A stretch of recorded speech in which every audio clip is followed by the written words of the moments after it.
بسم اللہ الرحمن الرحیم۔ غضب الہی، اس کی وجوہات میں سے پہلی وجہ یہ ہے جو شخص اللہ رب العزت کی ذات کے متعلق جھگڑا کرتا ہے وہ غضب الہی کا مستحق بنتا ہے۔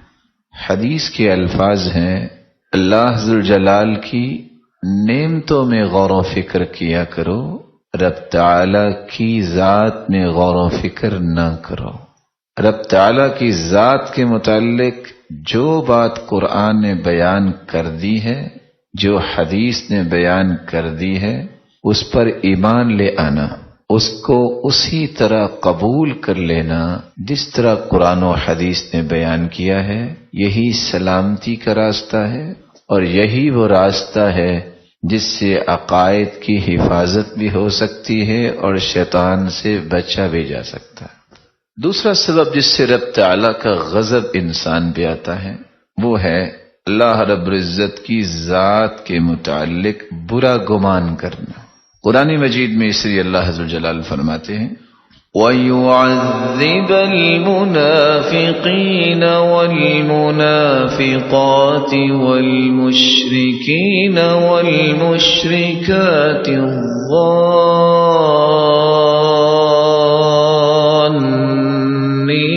بالله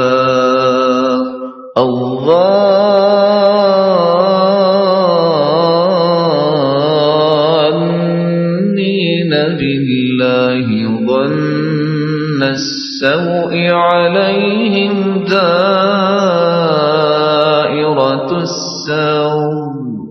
عليهم دائرة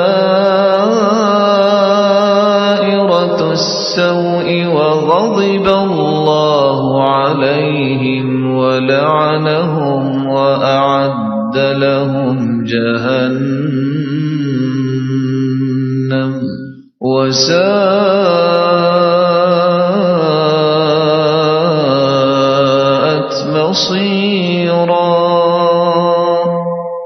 اسی لیے منافق مردوں اور منافق عورتوں اور مشرک مردوں اور مشرک عورتوں کو جو اللہ کے حق میں برے برے خیال کرتے ہیں، اللہ عز و جلال عذاب دیں، انہی پر برے حادثے واقع ہوتے ہیں اور اللہ ان پر غصے ہوتے ہیں، غضبناک ہوتے ہیں، ان پہ لعنت کرتے ہیں اور ان کے لیے جہنم تیار کی ہے جو بہت بری جگہ ہے۔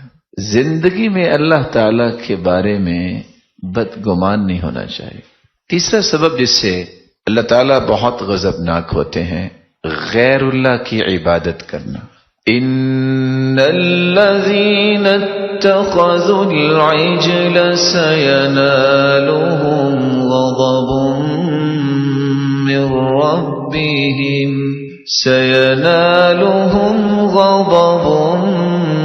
من ربهم وذلة في الحياة الدنيا وكذلك نجزي المفترين۔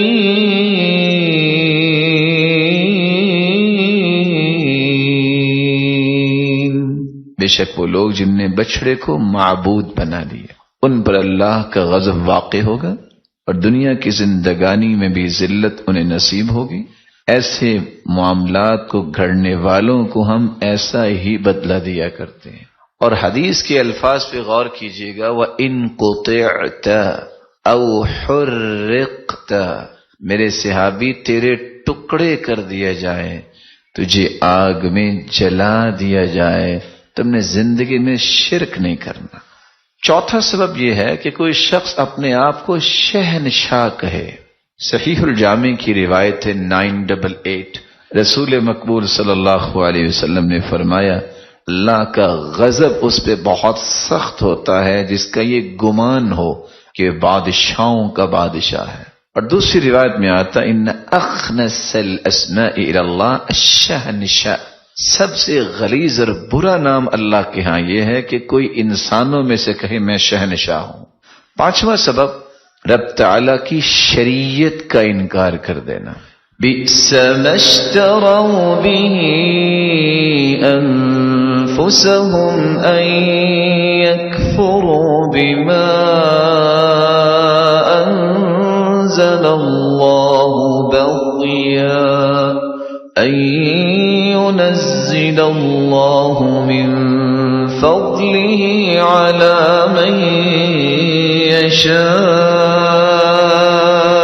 من عباده فباءوا بغضب على غضب وللكافرين عذاب مہین۔ جس چیز کے بدلے انہوں نے اپنے آپ کو بیچ ڈالا وہ بہت بری ہے، یعنی اس جلن سے، اس بغض سے کہ اللہ تعالیٰ نے اپنے بندوں میں سے جس پر چاہتا ہے اپنی مہربانی کرتا ہے اور وحی کا نزول فرماتا ہے۔ اللہ کی نازل کی ہوئی کتاب سے کفر کرنے لگے وہ لوگ تو اس کے غضب کو انہوں نے دعوت دی اور اللہ کے غضب میں مبتلا ہو گئے، اور کافروں کے لیے تو ہے ہی عذاب ایسا جو ذلیل کرنے والا ہے۔ چھٹا سبب جس سے اللہ تعالیٰ غضبناک ہوتے ہیں، رب کی نعمتوں کی ناشکری۔ میں ہوں کون جو رب پہ اعتراض کروں کہ مجھے یہ نہیں ملا اور مجھے وہ نہیں ملا۔ كلوا من طيبات ما رزقناكم ولا تطغوا فيه فيحل عليكم غضبي ومن يحلل عليه غضبي فقد هوى۔ اللہ حکم دے رہے ہیں جو پاکیزہ چیزیں ہیں ہم نے تمہیں دی ہیں انہیں کھاؤ اور اس میں حد سے نہ بڑھو، ورنہ تم پر میرا غضب نازل ہوگا، اور جس پر میرا غضب نازل ہو گیا وہ ہلاک ہو گیا۔ ساتواں سبب جس سے اللہ تعالیٰ غضبناک ہوتے ہیں، بتوں کے ناموں میں جھگڑنا جن کے متعلق کوئی دلیل نہیں اتری۔ قال قد وقع عليكم من ربكم رجس وغضب أتجادلونني في أسماء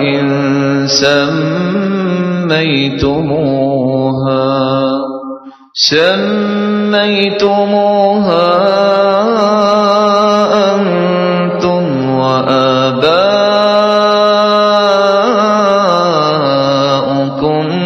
ما نزل الله بها من سلطان فانتظروا إني معكم من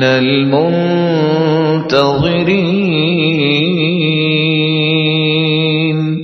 ہود علیہ السلام نے کہا کہ تمہارے رب کی طرف سے تم پر عذاب اور غضب کا نازل ہونا مقرر ہو چکا ہے، کیا تم مجھ سے ایسے ناموں کے بارے میں جھگڑتے ہو جو تم نے اور تمہارے باپ دادا نے اپنی طرف سے رکھ لیے ہیں، جن کی اللہ نے کوئی سند نازل ہی نہیں کی؟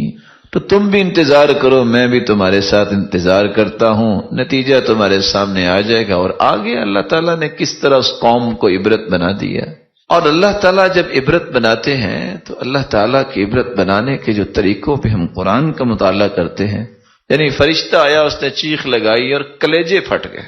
سمودیوں کو دیکھ لیجیے، کتنے کأنہم اعجاز نخل خاویہ، کھجور کے درخت جتنے ان کے قد تھے، اور ایسے پڑے ہوئے ہیں جانی کو نہیں۔ اللہ نے ہوا بھیجی اور ہوا کے ساتھ مار مار کے پتھروں اپنے پہاڑوں کے ساتھ مار دیے۔ اللہ کے ساتھ مقابلہ نہیں کرتے، اللہ کے ساتھ جنگ نہیں کرتے۔ اشہد ان لا